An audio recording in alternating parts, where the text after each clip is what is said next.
کا معاشرہ بڑا ظالم ہے. لاکھوں میں کوئی ایک گھر بچا ہوا تو الگ بات ہے، ورنہ میں تو دنیا پھری ہے، کیا دنیا دار کیا دیندار، سب ظلم ہی ظلم ہے. اتنی نیک عورتیں تہجد گزار مصلی سے اٹھتی نہیں، تسبیح ہاتھ میں ہے، لیکن جب وہ ساس بنتی ہیں تو ایسا ظلم ان کے اندر سے نکلتا ہے کہ کانپ اٹھتے ہیں در و دیوار. جب عورت ماں ہوتی ہے تو اس کے روئیں روئیں سے محبت کے چشمے پھوٹتے ہیں. وہی عورت جب ساس بنتی ہے تو ایک دم ظلم کی تصویر بن جاتی. اسے اپنی بہو میں کوئی خوبی نظر ہی نہیں آتی، عیب ہی عیب نظر آتے ہیں. اپنے بیٹے کو بھڑکاتی رہتی، یہ کرتی ہے. اور ایسے بے وقوف ہیں، کوئی ماں کی وجہ سے بیویوں کو تباہ کر دیتے ہیں، کوئی بیویوں کی وجہ سے ماؤں کو تباہ کر دیتے ہیں. یہ دونوں ظلم ہیں. ماں کی وجہ سے بیوی پہ زیادتی نہ کرو، بیوی کی وجہ سے ماں پہ زیادتی نہ کرو. بیوی کا اپنا مقام ہے، ماں باپ کا اپنا مقام ہے، بہنوں کا اپنا مقام ہے. 100% شکایات جھوٹی ہوتی ہیں، سب جھوٹ ہوتا ہے. اس لیے میرے رب نے دستور بتایا، ان جاءکم فاسق بنبأ فتبینوا. جب کسی کی خبر سنو، کوئی کمی کوتاہی سنو، اول تو سنو نہیں، اگر سننی پڑ جائے تو تحقیق کر لو. قاضی ایاس کے پاس آیا، ایک شخص آیا روتا ہوا، ہائے مر گیا. تو ان کے ساتھ ایک آدمی بیٹھے تھے، کہنے لگے حضرت اس کا قضیہ جلدی سے سن لیں، بیچارہ بڑا مظلوم لگتا ہے. کہنے لگے چپ کر، یوسف علیہ السلام کے بھائی بھی رات کو روتے ہوئے باپ کے پاس آئے تھے. ہر رونے والا مظلوم نہیں ہوتا.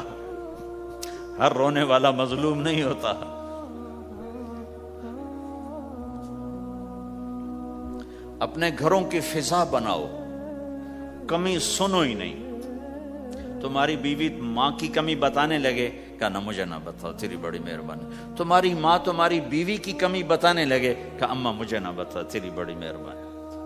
گھر کی فضا ایسی بناؤ کہ کسی کی کمی کا تذکرہ نہ ہو، تو اللہ کی قسم تمہارا گھر جنت کا نمونہ بن جائے گا. یہ معاشرت کا دین بتا رہا ہوں، معاشرت کا دین. اپنی بیوی کی خوبیوں کی تعریف کرو، کمیوں پہ پردہ ڈالو. بیویوں کے ذمہ ہے خامد کی خوبیوں کی تعریف کریں. انسان حوصلہ افزائی کا محتاج ہوتا ہے.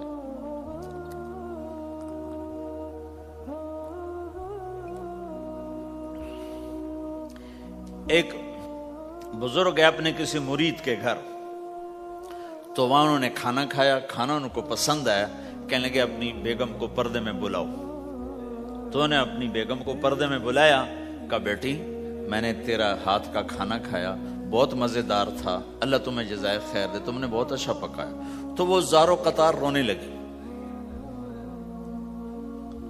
تو انہوں نے پوچھا بیٹی کیا ہوا؟ میں نے تو کوئی ایسی بات نہیں کی.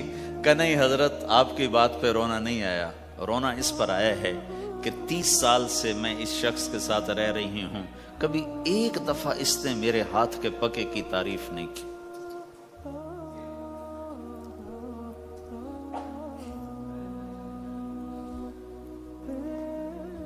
آپ گھر میں تشریف لائے، آپ نے پوچھا کوئی کھانے کو کچھ ہے؟ ام سلمہ رضی اللہ عنہ کا گھر.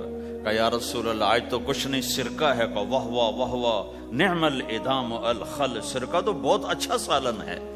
سبحان اللہ، کیسے دلجوئی فرمائی اپنی بیگم کی، سرکہ تو بہت اچھا سالن ہے. یا تو نے نمک کم ڈال دیا، تو نے مرچی زیادہ کر دی.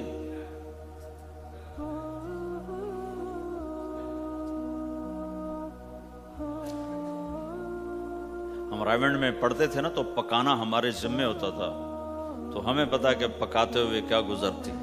جب 2-2 ہزار آدمی کی روٹی ہم پکاتے تھے، 5-5 بوری آٹا گوندا ہے ہاتھوں سے، اور 10-10 من کھڑے ہو کے روٹی لگائی ہے. سخت سردی میں بھی، سخت گرمی میں بھی. سردی میں جب رات کو آٹا گوندتے تھے ہم، تو ہمارے ہاتھ ایسے اکڑ، تم تو سردی دیکھتے ہی نہیں ہو، ہاتھ ایسے اکڑ جاتے تھے، اور صبح 4 بجے اٹھ کے روٹی پکانا شروع کرتے تھے. 2000 آدمی کی روٹی پکانی ہوتی تھی. تو اب کوئی آ کر کہتے انہیں کچی روٹی پکائی، تو جی دادا ایک تھپڑ اس کے منہ پہ مارے کہ 4 بجے کے ہم اٹھے ہوئے ہیں، پکا پکا برا حشر ہو گیا. کہتے کچی پکائی. بھائی صبر کر کے چپ کر کے کھا جا. مولانا الیاس صاحب رحمۃ اللہ علیہ ایک اپنے مرید کے گھر گئے تو اس نے کھیر بنا کر پیش کی. اچھا نمک اور چینی ایک جیسے ہوتے ہیں، وہ دیہاتی عورت سمجھ نہ سکی، چینی کے بجائے نمک ڈال دیا. تو انہوں نے جا سب سے پہلے مولانا الیاس صاحب کے سامنے کھیر رکھی. تو آپ نے جو چکھی تو وہ تو تھی کڑوی. کہنے کہ بھائی واہ واہ واہ واہ واہ واہ، بڑی مزے کی کھیر، ساری لیا میں اکیلا کھاؤں گا، کسی کو نہیں کھانے دوں گا. ساری کھیر کھا گیا اس پر پردہ ڈالنے کے. وہ تو جب انہوں نے کہا مولانا الیاس کا بچا ہوا تھوڑا سا میں جب چکھا تو کڑوا تھا. ہائے مر گئی، یہ تو سارا نمک ڈالا ہوا تھا. ایک دفعہ ہماری جماعت چنیوٹ میں تھی تو ہمارے ساتھیوں نے چائے بنائی تو وہ اندھیرا سا تھا تو چینی کے بجائے نمک ڈال دیا اور دسترخوان پہ لے آئے. سب پی رہے، واللہ میں آنکھوں سے دیکھا بتا رہا ہوں، مولانا الیاس کا تو سنا بتا رہا ہوں. کسی ایک نے نہیں کہا کہ یہ کڑوی ہے، چپ کر کے پی رہے، چپ کر کے پی رہے. کسی ایک نے نہیں کہا. باہر ایک دیہاتی کھڑا تھا تو میں نے اس کہا چاچا آتے نو چاہ پی ماما. وہ آ گیا، اس نے پہلا گھونٹ بھرا، اوے تھا کوڑی ہے، اس نے بانڈا پھوڑ دیا. پھر سارے ساتھی ہنس پڑے کہ چاچا ہم نے تو پردہ ڈالنے کی کوشش کی تھی خدمت والوں پر تو نہیں پردہ چاک کر دیا، بانڈا پھوڑ دیا. کیا خوبصورت تربیت. 8 سال ہم نے دیگیں پکائی ہیں اور روٹیاں پکائی ہیں رامین میں پڑھتے ہوئے. تو پکانے والا کتنا کھپتا ہے. مفتی زین العابدین صاحب رحمۃ اللہ علیہ ہمارے بزرگ تھے، بڑے نفیس، تو وہ روٹی بڑی نفیس کھاتے تھے. تو ان کے لیے مجھے فرمایا اس روٹی تو بنا. اب میں ڈر رہا تھا کہ پتہ نہیں مفتی صاحب کو پسند نہ آئی تو کیا بنے گا. حوصلہ افزائی کتنی ضروری چیز. اب وہ میں روٹی ناشتے میں لا کے رکھی اور اللہ کا فضل، اب تو خیر بھول بھلائیاں ہو گیا ورنہ بہت نفیس روٹی میں بناتا تھا. ایک دفعہ میں گھر میں تھا تو رمضان کا مہینہ تھا تو کسی کی آنکھ نہیں کھلی، گرمیوں کا رمضان، تو میری آنکھ کھل گئی. تو سب سوئے پڑے، نوکر بھی گھر والے بھی. تو میں نے کسی کو نہیں اٹھایا، چپ کر کے جا کے پرات اٹھائی اور روٹیاں پکانی شروع کر دی. جب ساری روٹیاں پک گئیں، آخری پیڑا میرے ہاتھ میں تھا تو میری بڑی بہن کی آنکھ کھل گئی. اس نے دیکھا تو میں روٹیاں پکا رہا. کو تیرا بھلا ہو جاوے، ایک ہی کیتا. میں کہا روز تم پکاتی ہو، آج میں پکا کے دے رہا ہوں، اس میں کیا ہے. تو میں نے روٹی پیش کی نا تو مفتی صاحب نے 1-2 لقمے کھائے تو میں کھڑا سے کام رہا، پتہ نہیں اب کیا ہوتا. کس نے پکائی ہے؟ میں نے کہا جی میں نے پکائی. ماشاءاللہ بہت اچھی پکائی. تو میرا دل اتنا بڑا ہو گیا. حوصلہ افزائی کرنا، برائیوں کو. ہماری معاشرت کیا ہے، 100 خوبیوں میں سے ایک کمی کو نکال کے پکڑ لینا اور 100 پہ کاٹا.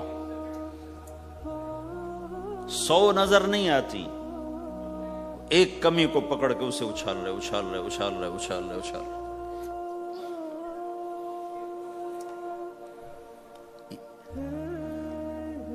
یہ گھر کا دین ہے، گھر کا دین ہے، یہ گھر کی معاشرت ہے کہ ایک دوسرے کی حوصلہ افزائی ہو، اس سے دل بڑھتا ہے، دل بڑا ہوتا ہے. حضرت عائشہ رضی اللہ عنہا چھوٹی عمر کی ہیں تو آپ جہاد سے واپس آ رہے ہیں، جہاد سے. تو آپ نے صحابہ سے کہا آگے چلے جاؤ. سارے سب آگے چلے گئے اور نظروں سے غائب ہو گئے. تو اب خود اللہ کے نبی کہہ رہے ہیں عائشہ میرے ساتھ دوڑ لگاؤ گی؟ دوڑ لگائیں. تو حضرت عائشہ نے کہا لگاؤں گی. سبحان اللہ. سارے عالم کا ہادی تمہیں گھر کی زندگی بتا رہا ہے کہ گھر میں زندگی کیسی ہوتی. یہ مولوی صاحب چاہتے ہیں فتوے سے گھر چلاؤں، فتوے سے تھوڑا ہی چلتا ہے، وہ تو محبت سے چلتا ہے. تو فرمانا کہ ہم نے دوڑ لگائی تو میں آگے نکل گئی، اللہ کے نبی پیچھے رہ گئے. پھر کچھ عرصہ گزرا تو آپ ایک جہاز سے واپس آ رہے تھے. آپ نے صحابہ سے کہا تم سب آگے چلے جاؤ. سب آگے چلے گئے، نظروں سے اوجھل ہو گئے، غائب ہو گئے. تو پھر آپ نے کہا عائشہ دوڑ لگاؤ گی؟ کہا جی لگاؤں گی. پھر ہم نے دوڑ لگائی تو فرمانے لگے ان دنوں میں ذرا موٹی ہو گئی تھی. تو اللہ کے نبی مجھ سے آگے نکل گئے. تو آپ نے کہا ہذہ بتلک، کہ اب تیرا میرا حساب برابر ہو گیا. پہلے تو جیت گئی تھی، آج میں جیت گیا. حضرت عائشہ رضی اللہ تعالیٰ عنہ کو لقمے بنا کے کھلاتے تھے. بڑی بڑی بوٹیاں کھانے کا رواج تھا عربوں میں، بڑی بڑی بوٹیاں بناتے تھے، چھوٹی چھوٹی بوٹی نہیں ہوتی تھی. تو حضرت عائشہ رضی اللہ عنہ نے مثلا بوٹی اٹھائی، کبھی کبھی گھر میں مہینے میں ایک آدھ دفعہ گوشت بنتا تھا تو آپ بوٹی اٹھا کر ایسے کھاتی نوشتی. تو ساری تو ایک دم کھائی نہیں جاتی تو رکھ دیتی تھی. تو اللہ کا نبی وہی بوٹی اٹھاتے تھے اور حضرت عائشہ کو دکھا کر جہاں سے انہوں نے کھایا ہوتا تھا وہاں سے کھاتے تھے. ایسے عائشہ رضی اللہ عنہ پانی کا پیالہ اٹھاتی اور پیتی. وہ پہلے بھی بڑے ہوتے تھے، ایسے چھوٹے گلاس نہیں ہوتے تھے. تو وہ پیتی تو جب رکھ دیتی تو اللہ کا نبی پیالہ اٹھاتے، جہاں اما عائشہ کے ہونٹ لگے ہوتے تھے وہاں ہونٹ لگا کے پانی دکھا کے یہ کرتے تھے. یہ بتا رہے ہیں اظہار محبت رشتوں میں بہت ضروری ہے. اظہار ضروری، بھائی کو بتاؤ میں تیرا بھائی ہوں، اس کے سامنے اظہار محبت ضروری ہے. بیوی سے اظہار محبت ضروری ہے، بیوی کا خاوند سے اظہار ضروری ہے. ماں باپ سے اظہار ضروری ہے. یہ سارے وہ رشتے ہیں جن کو میرے نبی نے قرآن سنو ماں باپ کے لیے وَخْفِضْ لَهُمَا جَنَاحَ الذُّلِّ مِنَ الرَّحْمَةِ وَقُلْ رَبِّ ارْحَمْهُمَا كَمَا رَبَّيَانِي صَغِيرًا. ہاں ماں باپ کے لیے اپنے پر پھیلا دو، پر بچھا دو. کیوں بھائی؟ انسان کے پر ہوتے ہیں یا بازو ہوتے ہیں؟ کیوں جی؟ بولو بھائی. باجو، تمہاری گجراتی میں بولو نا، باجو. باجو ہوتے ہیں نا، پر تو نہیں ہوتے نا. لیکن اللہ کہہ رہا پر بچھا دو، اپنے ماں باپ کے لیے پر بچھا دو. پر بچھانے کا کیا مطلب؟ میں بتایا کرتا ہوں کہ اس آیت کو کسی تفسیر سے میں نہیں سمجھا، نہ کوئی تفسیر والا یہ تفسیر کی طرف جائے گا. یہ جو میرا کالج کا ایک دور ہے، ایک تبلیغ کا دور ہے. کالج دور میں جب ہمارے گاؤں کے قریب دریائے راوی ہے، اس کے کنارے جنگل تھا بہت بڑا، اس میں ہم شکار کھیلنے جاتے تھے. ایک ایک ہفتہ جنگل میں پڑے رہتے تھے. تو ساتھ کھانے کا سامان، ساتھ سارے حشم خدم، اور ایک ایک ہفتہ ہم شکار کرتے. تو وہ تیتر کو لگتا تھا نا چھرا، وہ چھرے لگتے تھے تو گرتا تھا تو یوں اس کے پر یوں ہو جاتے تھے. میرے آنکھوں کے سامنے وہ تیتر نظر آ رہے ہیں، وہ یوں ایسے گرتے تھے اور یوں گردن ٹیڑھی ہوتی تھی. اور اس کا مطلب یہ ہوتا تھا کہ اب میں تیرے بس میں ہوں، ذبح کر یا چھوڑ دے، میرا بس ختم ہو چکا. تو آئے ہائے ہائے، قربان جاؤں قرآن کی خوبصورتی پر. میرا رب کہتا ہے اپنے پروں کو بچھا دے ماں باپ کے آگے، جیسے زخمی پرندہ تیرے آگے بچھ جاتا ہے کہ ذبح کر دو صاحب، بھون کے کھا یا کباب بنا کے کھا، اب تیرے حوالے ہوں. ایسے ہی ماں باپ کے آگے یوں ہو جا. کیا خوبصورت تعبیر کی ہے.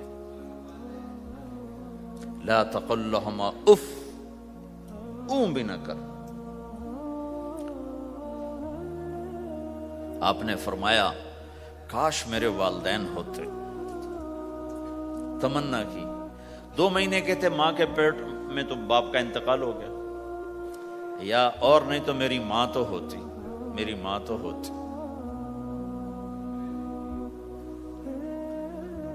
اور میں عشاء کی نماز کے مصلی پہ کھڑا ہوتا اور میں سورۃ فاتحہ شروع کر چکا ہوتا، اور ادھر سے میری ماں کہتی محمد، تو میں ماں کے لیے نماز توڑ دیتا. میں کہتا لبیک یا اماں. حج کا سفر ہے، 63 سال عمر ہے، ماں کو فوت ہوئے 57 سال گزر چکے ہیں۔ آپ حاجیوں کے ساتھ ابوا سے گزرتے ہیں، 10 میل آگے بستی ہے، پہلے قبر آ جاتی ہے۔ آپ نے احرام باندھا ہوا ہے، سر ننگا ہے، اپریل کا مہینہ ہے، ماں کی قبر سے گزرے 57 سال میں آدمی کیا کچھ نہیں بھول جاتا، لیکن میرے نبی کے دل کا زخم اسی طرح بھرا نہیں ہے، اسی طرح تازہ ہے۔ آپ اونٹنی سے اتر گئے اور ماں کی قبر کے سرانے آ کے یوں بیٹھے، گھٹنے اٹھائے اور ہاتھ یہاں رکھے اور سر دیا گھٹنوں میں ایسے، اور یوں سر نیچے کر کے جو روئے ہیں جیسے چھوٹے بچے روتے ہیں۔ آپ نے دیکھا چھوٹے بچے گھروں میں ایسے روتے ہیں، ایسے ہم بھی بہت روئے اس طرح منہ گھٹنوں میں دے کر، تو میرے نبی گھٹنوں میں منہ دے کر جوں روئے جوں روئے جوں روئے، کئی گھنٹے روتے رہے۔ سن 2000 میں حضرت آمنہ کی قبر کی زیارت کے لیے پہنچا، ڈھونڈتے ڈھونڈتے اللہ نے پہنچایا، ایک رہبر کو ساتھ لیا، وہ پہاڑوں کے اندر وہ قبر ہے، تو وہ اندر ہمیں لے گیا۔ راستہ کوئی نہیں تھا، جس کو پتا ہو وہ پہنچا سکتا ہے، ویسے کوئی نہیں جا سکتا۔ کالے پہاڑ، چھوٹے چھوٹے، کانٹے دار جھاڑیاں، ایک پہاڑی ہوگی اتنی اونچی جتنی آپ کی چھت ہے، اس کے اوپر باقی پہاڑ تو ایسے تھے، نوک نکلی ہوئی، وہ اوپر فلیٹ تھا، کوئی 10 بائی 10 تقریباً۔ وہاں میرے نبی کی ماں آرام کر رہی تھی، تو میں نے چاروں طرف دیکھا تو 2000 یعنی صرف 12 سال پہلے جنگل، ویرانہ، وحشت، 1400 سال پہلے یہاں کیا ہوگا۔ میں اللہ کی بے نیازی سے کانپ رہا تھا کہ میرے رب، جس کی خاطر تو نے کائنات بنائی، یہاں اس جنگل میں اس پہ اتنا امتحان ڈالا، وہ بھی 6 سال کی عمر میں، باپ دیکھا نہیں، بہن کوئی نہیں، بھائی کوئی نہیں، خالہ کوئی نہیں، کوئی ساتھی کوئی نہیں۔ 3 دن بعد یہ موت آتی تو مکے میں آتی تو کئی سینے سے لگاتے، 3 دن پہلے یہ موت آتی تو مدینے میں آتی، کئی سینے سے لگاتے، مدینے سے بھی نکالا اور مکے سے بھی دور کیا، اور جنگل کے اندر صرف 25 سال کی عمر میں اما آمنہ رضی اللہ تعالیٰ عنہ پہ موت نے وار کیا، اور اللہ کے نبی گھبرا گئے۔ 6 سال کے بچے کو سمجھ میں نہیں آ رہا کہ یہ کیا ہو رہا ہے۔ حضرت آمنہ بول نہیں پا رہے، مجھے لگتا ہے غالباً ہارٹ اٹیک ہوا ہوگا۔ 3 افراد، والدہ، خادمہ ام ایمن اور میرے نبی، اور حضرت آمنہ یوں تڑپ رہی تھی، ایسے پہلو بدل رہی تھی، تڑپ رہی تھی، اور آپ سہمے ہوئے بیٹھے تھے اور سمجھ میں نہیں آ رہا تھا ہوا کیا ہے۔ پھر حضرت آمنہ نے آخر میں اپنے آپ کو، ہارٹ اٹیک میں بولا نہیں جاتا، مجھے ہوا تھا تو مجھے پتا ہے بولا نہیں جاتا، آخر بجھتی شمع بھڑکی کا بیٹا، ہر زندہ نے مرنا ہے، ہر جوانی نے ڈھلنا ہے، لگتا ہے میرے جانے کا وقت آ چکا ہے، ولد تو طہرن، تو ایسا پاک ہے کہ تیرے ذریعے سے سارا عالم پاک ہوگا۔ اور شمع بجھی اور چھوٹا سا معصوم بچہ ماں کے سینے پر سر رکھ کے جو رویا ہے، کاش تم اس جگہ پہ ہوتے، اس خوبصورت ملک میں، تم ابوا کو کیسے جانو، اور میں تمہیں کیسے بتاؤں۔ میں ہزاروں دفعہ یہ قصہ سنا چکا ہوں، مجھے ہر دفعہ رونا آتا ہے کہ میں وہاں اپنے آپ کو محسوس کرتا ہوں کہ ہائے، یہاں اس جگہ اتنا بڑا امتحان، اور صرف 6 برس کا، کون وہاں قبر بنانے آیا؟ کوئی گزرے ہوں گے، ویسے تو کسی کے بس میں نہیں وہاں قبر بنانا۔ جب پہاڑ سے نیچے اترے تو ہمارے نبی پھر بھاگے۔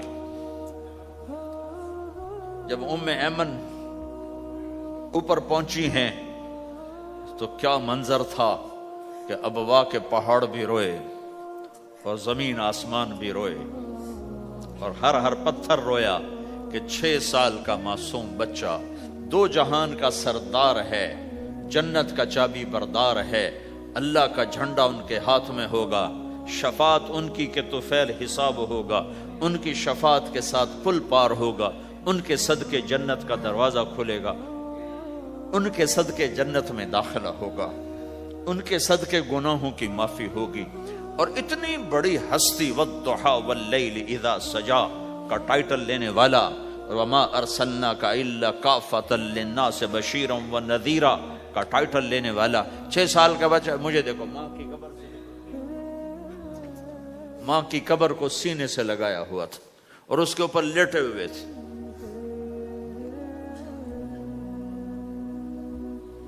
جب حضرت ام ایمن پہنچی ہیں تو اللہ کے نبی کیا کہہ رہے تھے؟ اے میری ماں، تمہیں تو پتا ہے نا تیرے سوا میرا کوئی نہیں تھا، تو مجھے چھوڑ کے کہاں چلی گئی؟ تیرے بغیر کہاں جاؤں گا؟ میرا کون ہے اب تیرے سوا؟ ام ایمن نے اٹھایا کہ مجھے چھوڑ دو، میں کہیں نہیں جاؤں گا، میں اپنی ماں کے سوا کہیں نہیں جاؤں گا۔ کھینچ کے اٹھایا، نیچے لائیں، اونٹنی پہ بٹھایا، 3 راتیں مسلسل روتے روتے یہ سفر ہوا۔ ہائے ہائے، کوئی آنسوں آگے کوئی خالہ نہیں بیٹھی، باپ بھی نہیں بیٹھا ہوا، بھائی بھی کوئی نہیں، بہن بھی کوئی نہیں ہے، کوئی نہیں جس کے گود میں سر رکھ کے اب یہ بچہ سوئے گا۔ تنہائیوں کے ساتھ اب بسیرا ہے۔ تو میرے نبی کا کھانا پینا چھوٹ گیا، کچھ نہیں کھاتے تھے سارا دن، زمزم کے پانی کے چند گھونٹ پیتے تھے اور تنہا بیٹھے رہتے تھے۔ تو اس پر آپ نے یہ کہا، کاش میری ماں ہوتی تو میں ایسی خدمت کرتا کہ اس کے پیچھے نماز بھی توڑ دیتا۔ ماں باپ کا ایک مقام ہے جو دین بتاتا ہے بھائی، صرف پیسہ ہی بنانا سب کچھ نہیں ہے، اور بھی دکھ ہیں زمانے میں محبت کے سوا، راحتیں اور بھی ہیں وصل کی راحت کے سوا۔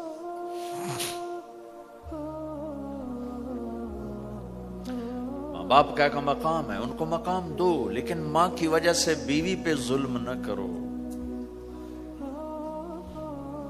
بیوی کے عشق میں ماں پہ زیادتی نہ کرو۔ یہ گھر کی معاشرت ہے، یہ گھر کی زندگی ہے۔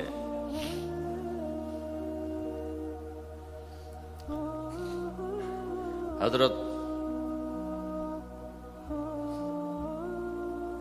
نعمان بن حارثہ بن نعمان 2 صحابہ کے بارے میں آتا ہے کہ جیسی انہوں نے ماں کی خدمت کی اور کسی نے نہیں کی، ایک حضرت عثمان، ایک حارثہ بن نعمان۔ حارثہ بن نعمان کے بارے میں تو آپ نے کہا میں جنت میں گیا تو میں نے قرآن کی تلاوت سنی، تو میں نے کہا یہ کون تلاوت کر رہا ہے؟ کہا جی حارثہ۔ کہا حارثہ تو مدینے بیٹھا ہے، یہاں تلاوت کیسے؟ تمہیں سنانے کے لیے کتنا بڑا سپیکر لگا ہوا ہے، اس 7ویں آسمان پر جنت ہے۔ تو کہا فرشتوں نے کہ جی ماں کی ایسی خدمت کی ہے، جب قرآن پڑھتے ہیں اللہ ساری جنت کو سناتا ہے۔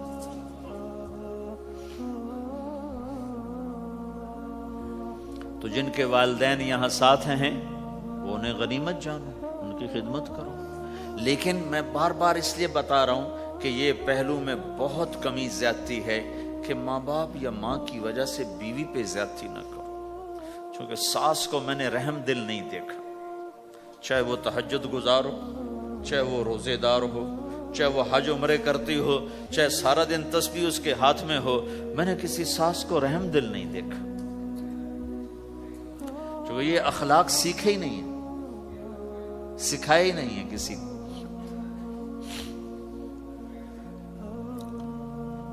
ایک دوسرے کی حوصلہ افزائی کرو، کمیوں پر پردے ڈالو۔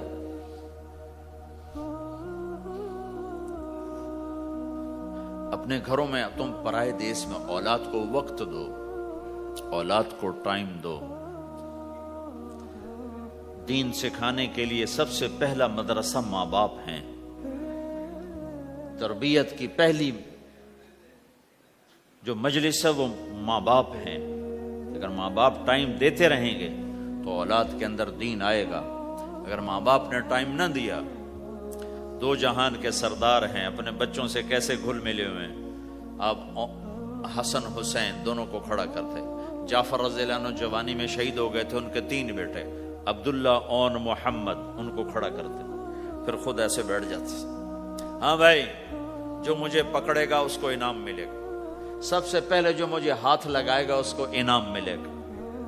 تو 5 بچے دوڑ لگاتے، کوئی سر پہ چڑھتا، کوئی گود میں، کوئی کمر پہ، اور کوئی کہتا میں نے پہلے ہاتھ لگایا، میں نے پہلے ہاتھ لگایا ہے. یہ 2 جہان کے سردار اپنے بچوں کے ساتھ تمہیں زندگی سکھا رہے ہیں. فرض نماز، نفل نہیں بھائی، فرض با جماعت نماز ہو رہی، اور حضرت زینب کی بیٹی امامہ کو یہاں بٹھایا ہوا فرض نماز میں. اور نبی کی نماز میں تو کوئی فرق نہیں پڑتا، ہماری نماز تو ٹوٹ جائے گی، نبی کی نماز میں تو کوئی فرق نہیں پڑتا. پھر جب آپ رکوع میں جاتے تو ان کو بٹھا دیتے، سجدہ کر کے اٹھنے لگے پھر اٹھا کے یہاں بٹھا کے پھر نماز شروع کر دیتے. ذرا تمہیں سکھانے کے لیے ہے. آپ سجدے میں گئے، فرض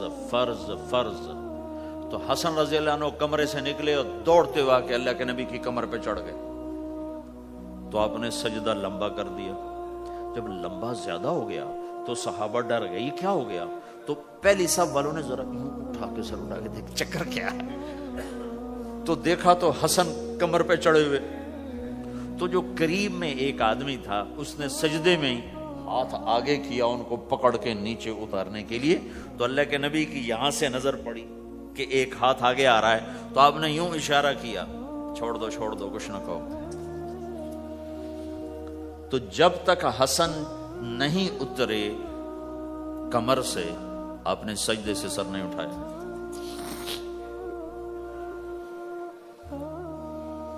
میرے نبی نے کہا اکرموا اولادکم، اپنی اولاد کو عزت دو ورنہ یہ باغی ہو جائیں گے. اور یہاں تو ویسے ہی ماں باپ کا پتہ نہیں کسی کو ماں باپ کسے کہتے ہیں. بہن بھائی کی یہاں رشتوں کا تو کسی کو پتہ کوئی نہیں کہ رشتے کی قدر کیا ہے. بھائی آپس میں دنیا پہ نہ لڑو، چھوڑ دو، لڑو نہیں کہ بھائی لے جا. کسی کا حق کسی نے کھا لیا ہے تو ضائع نہیں ہوگا، ملے گا واپس. صرف یہیں تو پاناما ہی تو زندگی نہیں، آگے بھی تو آ رہی. میرے نبی نے ایک عجب اصول بتایا. آپ نے مدینے والوں سے فرمایا میرے بعد تمہیں تمہارا حق نہیں ملے گا، تم کیا کرو گے؟ انہوں نے کہا جی ہم تلوار اٹھائیں گے، اپنا حق وصول کریں گے. تو آپ نے فرمایا میں تمہیں اس سے بہتر بات بتاؤں. کہا جی کیا؟ کہ تم حق چھوڑ دینا، اس کے لیے لڑنا نہیں. ہم مانگو نہیں ملتا، لڑنا نہیں، چھوڑ دینا، لڑائی سے بچنا، چھوڑ دینا. اور قیامت کے دن حوض کوثر پہ مجھ سے آ کے ملاقات کر لینا، میں اللہ سے سارے پورے کروا کے دے دوں. جب تمہارا وکیل ہو محمد مصطفیٰ جی صلی اللہ علیہ وسلم اور جج ہو اللہ، تو کیسا فیصلہ آئے گا؟ یہاں تم کتنا کو لے لو گے ڈالر میں، پلاٹ میں کتنا لے لو گے؟ ہاں لو، اپنا حق نہ چھوڑو. لیکن اگر لڑائی ہو رہی ہے تو پھر چھوڑ دو، چلو لے جاؤ، میں رشتہ قربان نہیں کروں گا، چیز قربان کر دوں گا. اللہ تمہاری نسلوں کو یہاں بھی نہال کرے گا. آگے انتظار کرو، اللہ کے نبی حوض کوثر پہ تمہارے انتظار میں ہے. آ جاؤ، جن کے حق مارے گئے آ جاؤ، آج میں اللہ سے لے کر دیتا ہوں. اور آخری بات کرتا ہوں، بات ختم کرتا ہوں. ان ساری گھر کی زندگی، بازار کی زندگی، میاں بیوی کی زندگی، ماں باپ کے ساتھ، بیوی کے ساتھ، بیوی کا خامند کے ساتھ، بھائی کا بھائی کے ساتھ، بہن کا بھائی کے ساتھ، ان سارے رشتوں میں اور آپ کا آپس میں آپ مختلف لوگ بیٹھے ہوئے ہو، آپ سب کا آپس میں یہ سب کچھ قائم ہو جائے جو میں کہنے کی کوشش کر رہا ہوں. آخری ایک بات کہتا ہوں. اللہ کے نبی نے فرمایا معاذ تمہیں سارے دین کا خلاصہ بتاؤں؟ افلا انبئک بملاک ھذا کلہ، معاذ میں تمہیں سارے دین کا خلاصہ بتاؤں؟ میں پھر کہتا ہوں معاذ میں تمہیں سارے دین کا خلاصہ بتاؤں؟ دین کا خلاصہ. انہوں نے کہا جی کیا ہے؟ یہ کب کی بات ہے؟ آپ تبوک کے سفر سے واپس آ رہے ہیں اور معاذ رضی اللہ عنہ پوچھتے ہیں یا رسول اللہ جنت میں جانے کا راستہ تو بتائیں. تو آپ فرماتے ہیں نماز قائم کر، زکوٰۃ دے، روزے رکھ. روزہ ڈھال ہے، صدقہ گناہوں کو مٹاتا ہے، رات کا قیام اللہ تعالیٰ کی بارگاہ میں اللہ کی رضا کی خاطر جنت کے دروازے کھلواتا ہے. ایک لمبی نصیحت ہے، پورا دین اس میں سمجھاتے ہیں. پھر آپ نے آخر میں کہا معاذ اب میں تمہیں سارے دین کا خلاصہ بتاؤں. تو انہوں نے کہا جی وہ کیا ہے؟ تو مجھے دیکھو سارے. تو آپ نے یوں کیا،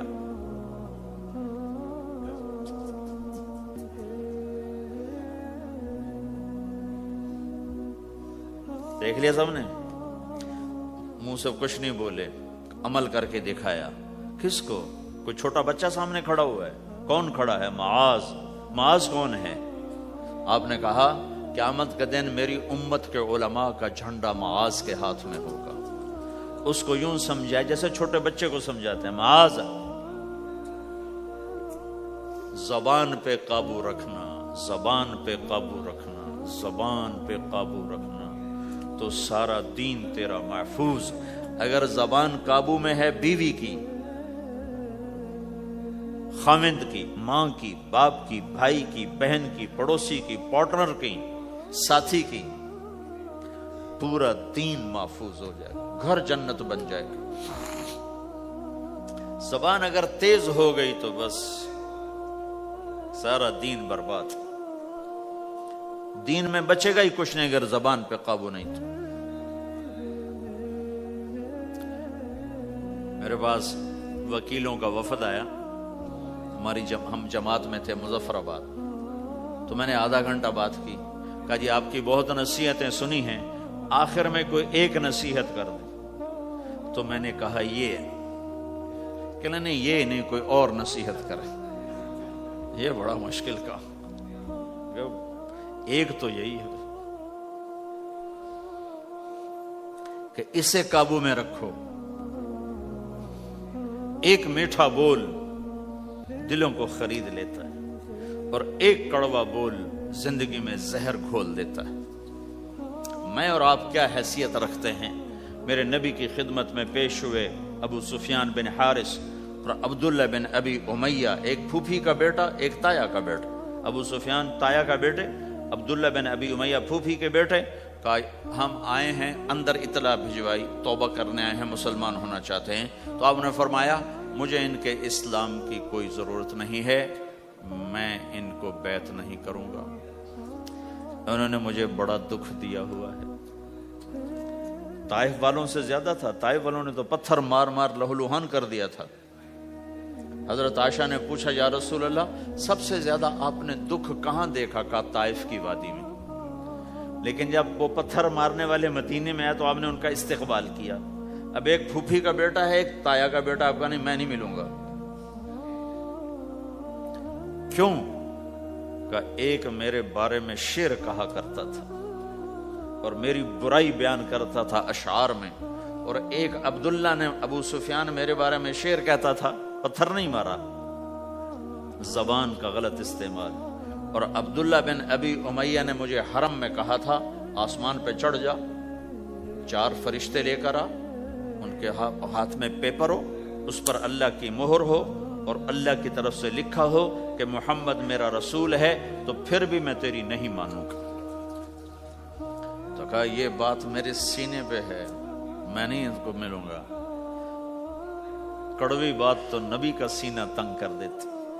تم بیوی سے بولو گے یا بیوی خامن سے بولے گی، یا بچے سے بولو گے بچہ آپ سے بولے گا، یا ماں باپ سے بولو گے ماں باپ آپ سے بولیں گے، بھائی سے بولو گے، ساتھی سے بولو، کیا حال ہوگا؟ کیا پیچھے بچے گا؟ تو میں قربان جاؤں حضرت ام سلمہ رضی اللہ تعالیٰ عنہ پر. انہوں نے بڑا عظیم کردار ادا کیا ہے 2 موقعوں پر.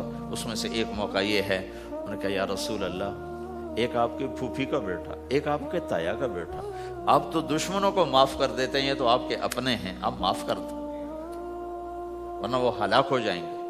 ام سلمہ کی سفارش پر پھر آپ نے ان دونوں کو اندر بلایا اور ان کو بیعت کیا اور ان کو کلمہ پڑھایا. زبان کا غلط بول کہاں تک اثر کرتا ہے. تو یہ میری آخری بات ہے، اپنی زبانوں پہ قابو. ہم انسان ہیں، ہو جائے گا، جب ہو جائے تو پھر معافی مانگو، معافی مانگو.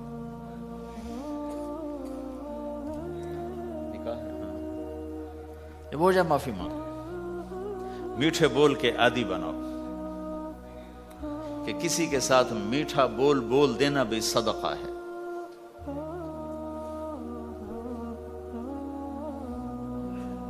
تو بھائیو یہ ایک معاشرت ہے.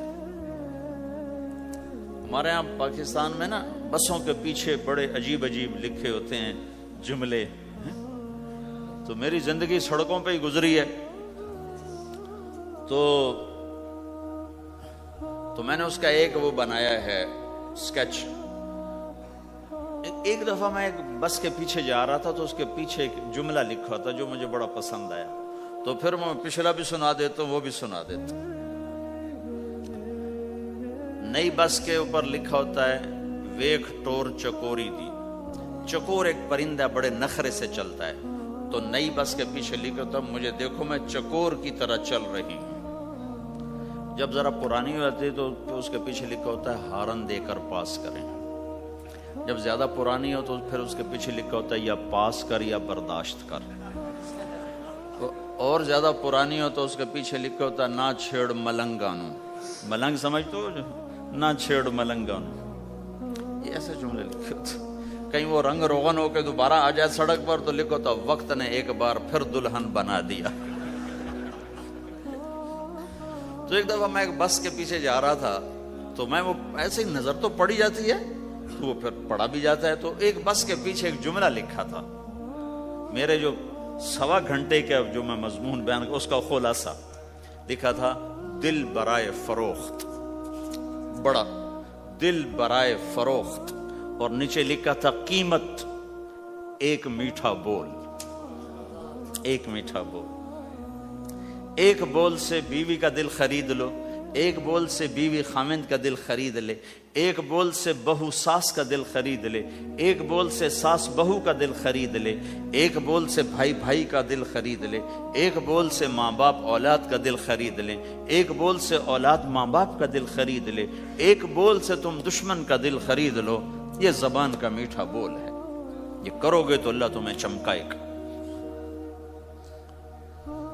تو بھائیو یہ بھی دین ہے اور بہت بڑا دین ہے.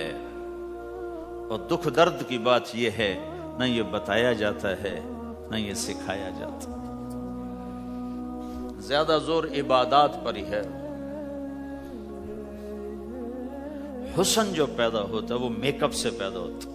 ہمارے دین کا جو میک اپ ہے وہ اچھے اخلاق ہے. وہ یہ زندگی ہے جس کو میں نے تھوڑا سا آپ کے سامنے نمونہ پیش کرنے کی کوشش کی ہے کہ ایک دوسرے کے لیے راحت بنو، ایک دوسرے کے لیے خیر کا ذریعہ بنو، ایک دوسرے کی کڑوی کسیلی برداشت کرنا سیکھو، سہ جاؤ، پی جاؤ. تو انشاءاللہ نیت کرتے ہو سارے بھائی؟ کرو گے نا انشاءاللہ؟ نہیں بولو. تو کل میں نے آپ سے عرض کیا تھا کہ 2 کام آپ تھوڑا سا مجمع مستقل کر لو. ایک جمعرات کو مرکز میں آیا کرو، ایک 3 دن مہینے کے لگایا کرو، اور ایک اس کے ساتھ اور عرض کرو جس دن تمہارا گشت ہو اپنے گشت میں شرکت کیا کرو. تو انشاءاللہ یہ جو باتیں میں نے آپ سے کہی ہیں یہ آہستہ آہستہ ساری قابو میں آ جائیں گی.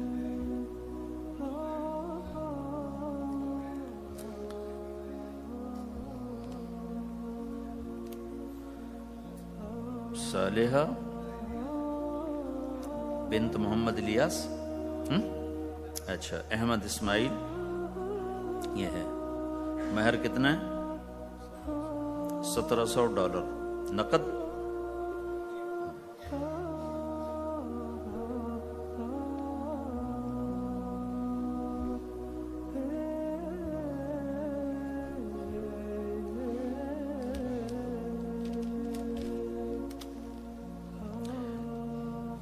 میں نکاح سے پہلے جو باتیں کیا کرتا ہوں آج وہ ساری تقریباً میں نے آپ کے سامنے پیش کر دی ہیں کہ کسی بھی گھر کو اگر خوش باش، کوئی گھر یہ چاہے کہ ہم خوش باش رہیں تو ایک دوسرے کی برائیاں دیکھنا چھوڑ دیں، ایک دوسرے کی کمیاں پکڑنا چھوڑ دیں، ایک دوسرے کو تانا دینا چھوڑ دیں، ایک دوسرے کے عیب چھپائیں، اپنے گھروں میں غیبت نہ کریں، کسی کی برائی نہ کریں، اپنے بچوں کو بھی اس کا عادی بنائیں، نہ کسی کی کریں نہ کسی کی سنیں۔ میں نے اپنی زندگی میں بہت کم لوگ دیکھے ہیں جو اس چیز پہ عمل کرتے ہیں۔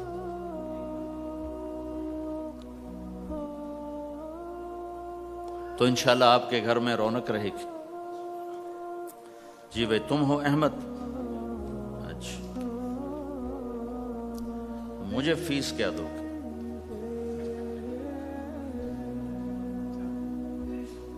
کیا کرتے ہو؟ کیا کرتے ہو؟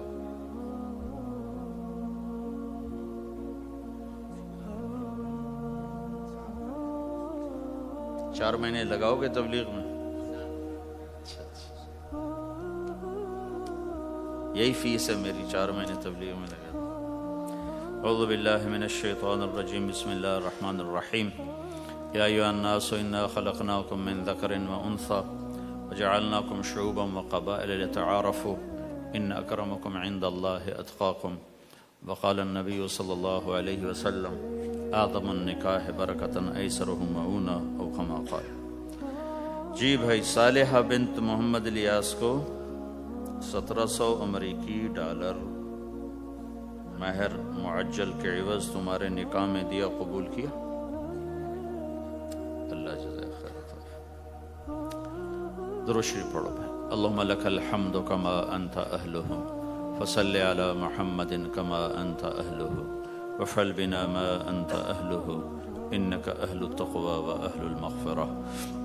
ربنا آتنا فی الدنیا حسنہ وفي الآخرة حسنة وقنا عذاب النار۔ اللهم إنا نسألك الهدى والتقى والعفاف والغنى۔ یا اللہ، یہ چھوٹا سا مجمع تیرے ماننے والوں کا، تیرے حبیب کی امت کا دور دراز دیس میں ہے، یا اللہ ان کی نسلوں کی حفاظت فرما، انہیں ضائع ہونے سے بچا، گم ہو جانے سے بچا، باہر کے گندے ماحول سے حفاظت فرما، باہر کی غلاظت سے محفوظ فرما، اچھا مسلمان بنا، اچھا شہری بنا، ہر روپ میں خوبصورت انسانیت کا پیکر بنا، ہر روپ میں یا اللہ عالی اخلاق والا بنا۔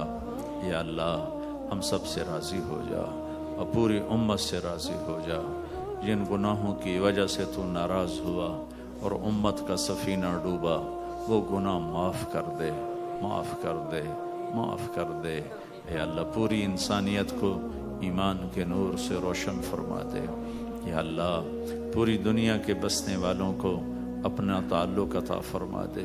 یا اللہ کلمہ پڑھنے والوں کو اپنی رضا والی زندگی عطا فرما دے۔ یا اللہ تو ہمارا مالک ہے، ہم تیرے بندے ہیں، تو نے سمجھایا ہم کوئی نہ سمجھے، تو نے روکا ہم کوئی نہ روکے۔ یا اللہ، یا اللہ آج تیری بارگاہ میں توبہ کرتے ہیں، ہماری توبہ قبول فرما لے، قبول فرما لے۔ یا اللہ تیرے ہی فضل سے یہ مسجدیں بنی، تیرے ہی فضل سے یہ آباد ہوئیں۔ یا اللہ تو یا اللہ ہم سے راضی ہو جا، ہم تیرے غصے کو سہ نہیں سکتے، برداشت نہیں کر سکتے۔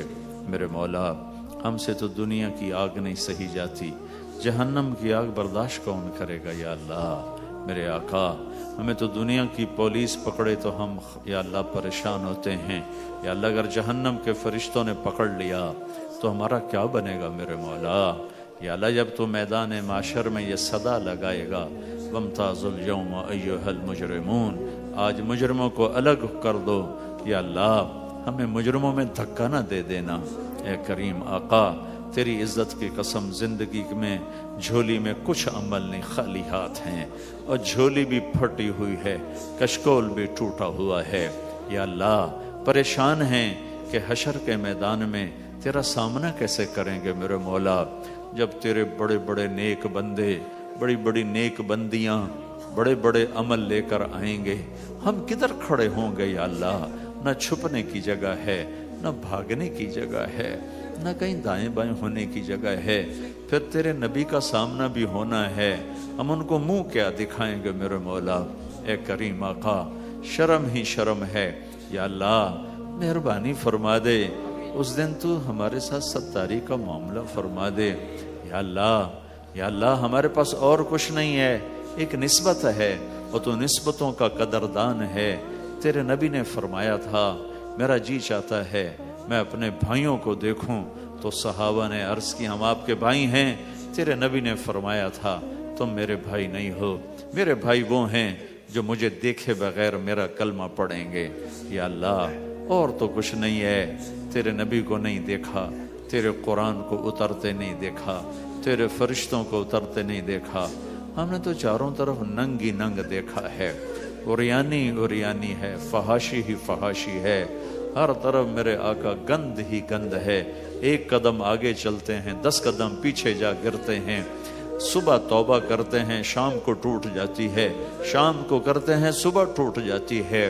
میرے آقا باہر کا اندھیرا تو تیرے سامنے ہی ہے, کس طرح تیرے حکم ٹوٹ رہے ہیں, کس طرح میرے مولا تیرے دین. اوفو میرے آقا قربان جاؤں تیرے حلم پر, تیرے درگزر پر. میرے آقا تو کتنا حلیم ہے. یا اللہ ہم تو اپنی اولاد کو دھکے دے کے باہر نکال دیں, اگر وہ ہماری نہ مانے تو کتنے حلم والا ہے. یا اللہ تیری دھرتی کو ہم نے گناہوں سے بھر دیا اور تو ہمیں مہلت دیتا رہا. تیرے پانی کہتے رہے اجازت دے ہم چڑھ جائیں, تو انہیں روکتا رہا. تیری زمین کہتی رہی اجازت دے میں پھٹ جاؤں, تو اسے روکتا رہا. تیرے فرشتے کہتے رہے اجازت دے ہم اتر جائیں, تو انہیں روکتا رہا. تو ہماری توبہ کا انتظار کرتا رہا. تو آج ہم بھی آ گئے ہیں تیرے در پہ توبہ کرنے. یا اللہ تو بھی اپنی رحمت کی باہیں پھیلا دے میرے مولا, تو بھی کہہ دے اے میرے بندو مرحبا, تو بھی آج اعلان کر دے جاؤ میں نے معاف کر دیا. آج تو ایک دفعہ کہہ ہی دے یا اللہ, تو نے کہہ دیا ہوگا, تو نے یقیناً کہہ دیا ہوگا کہ جاؤ میں نے معاف کر دیا. اے کریم آقا, او ہمارے اللہ, اے محمد مصطفیٰ کے اللہ, اے ذوالجلال والاکرام اللہ, ہم سے تیری جہنم برداشت نہ ہوگی, ہم سے قبر کے اندھیرے برداشت نہ ہوں گے, ہم سے قبر کے سام بچھو سہے نہ جائیں گے. یا اللہ آج کہہ دے میں نے معاف کر دیا, آج کہہ دے, جبریل کو کہہ دے, آسمانوں میں اعلان فرما دے. یہ چھوٹا سا تیرے ماننے والوں کا مجمع, ان کے چھوٹے سے لے کر بڑے تک کو سب کو آج اعلان کر دے کہ جاؤ میں نے معاف کر دیا. ہمیں ایک دفعہ محبت سے دیکھ لے, عرشوں کے پردے ہٹا دے, آسمان کی تانے ہٹا دے, اور ہمیں محبت سے دیکھ جیسے ماں بچے کو پیار سے دیکھتی ہے تو بچے کا دل باغ باغ ہو جاتا ہے, اس کا دل بڑا ہو جاتا ہے. یا اللہ جب وہ باہیں پھیلاتی ہے تو بچہ دوڑ کے ماں کی گود میں گرتا ہے. اے آقا اپنی رحمت کی باہیں پھیلا دے, اپنی رحمت کی چادر پھیلا دے, ہمیں اپنے اندر چھپا لے, اپنی رحمت کی چادر میں چھپا لے. یا اللہ ہم دکھوں کے مارے ہوئے, جیسے بچہ دکھی ہو کر ماں کی گود میں گرتا ہے اور رو رو کے اسے اپنے دکھڑے سناتا ہے, میرے آقا تیرے محبوب کی امت کا غم ہم تجھے سناتے ہیں, تو ہمارے حال پہ رحم فرما دے. یا اللہ دنیا بھی گئی آخرت بھی جا رہی ہے, اے کریم آقا ہم سے راضی ہو جا, راضی ہو جا, ہو جانا یا اللہ, ہو جانا یا اللہ. تو کہہ دے میں ہو گیا ہوں, کہہ دے میں ہو گیا ہوں. یہ مجمع اٹھنے سے پہلے بخشا جا چکا ہو, معاف کیا جا چکا ہو, درگزر کیا جا چکا ہو. تو نے کر دیا ہوگا میرے آقا, تو نے کر دیا ہوگا میرے آقا, تو ہم سب سے راضی ہو جا. کمایا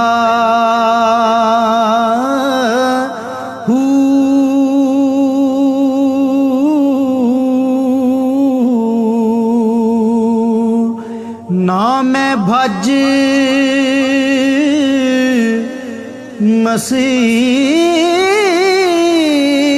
مسیتی وڑیا نا تسبا